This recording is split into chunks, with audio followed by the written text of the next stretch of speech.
بسم الله الرحمن الرحیم.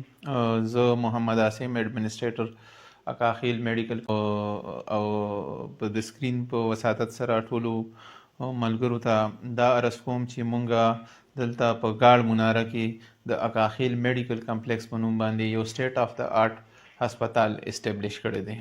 د دې هسپتال دلته د جوړولو یو خاص مقصد دی او هغه مقصد صرف او صرف د دې غریب عوامو د فیسیلیټیشن دی د هیلث سیکټر کې چې دلته په دې علاقه باندې یو ورکوټه غونتی هسپتال بي ایچ یو هم نه و د ګورنمنټ سیکټر. نو زما د والدینو په سپورټ سره زما د مشرانو په سپورټ سره چې هغوی دا مونږ انکریج کړو او هغوی دې ته اګري شو چې دلته داسې یو سټیټ آف د آرټ هاسپټل جوړ شي چې په دې هسپتال کې مونږ سره ایمرجنسی سرویسز دین علاوه جنرل او پی ډي 24/7 سٹارټ وي. دې کې مونږ سره ګاینی ډاکټر هم موجود ده، چلډرن سپیشلیست موجود دی، میډیکل سپیشلیست موجود دی، گیسټرو انټرالوجسٹ موجود دی، یورالوجسٹ موجود دی، جنرل سرجن موجود دی. اور دې نه علاوه مونږ سره یو سټیټ آف د آرټ اپریشن تھیټر دی، لیبر روم دی، ان آی سی یو ده، نرسری چې ورته هم وایي. دې نه علاوه پرایویټ کمرې دي، وارډز دي، میډیکل وارډز، ګاینی وارډ، پیډ وارډز. اور چې کوم وارډز دي یا پرایویټ رومز دي نو هغه مونږه سنټرلایز ایر کنډیشنینګ سیستم هغې ته ورکړی دی.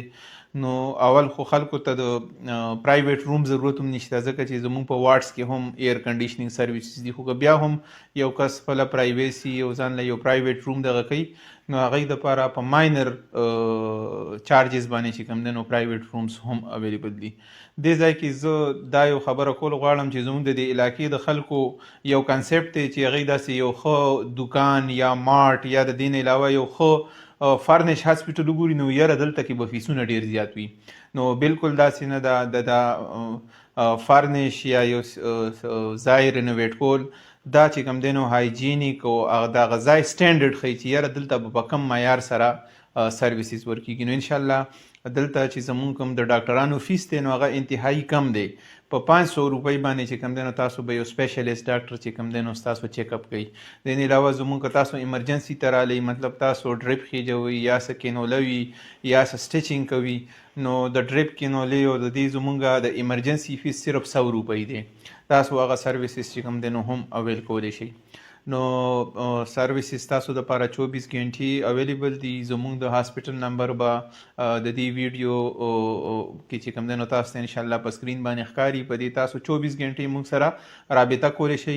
دې نه علاوه په اینډ کې زه دا وایم چې مونږ سره امبولینس هم ضرور مطلب موجود دی. که چېرې تاسو سره د شپې ایمرجنسي شي چې دا ډېر یو غټ پرابلم دی، مونږ ټول خلک د دې نه تیر شوي یو چې صوابۍ ته او شاه منصور ته پېښور ته بتلو د امبولینس ټینشن د ګاډي ټینشن به نو دا بالکل نشته. تاسو مونږ ته کال کولی شئ او امبولینس چې کوم دی نو تاسو ته به راځي او تاسو به هاسپټل ته چې کوم دی نو را رسوي. ډېره مهرباني.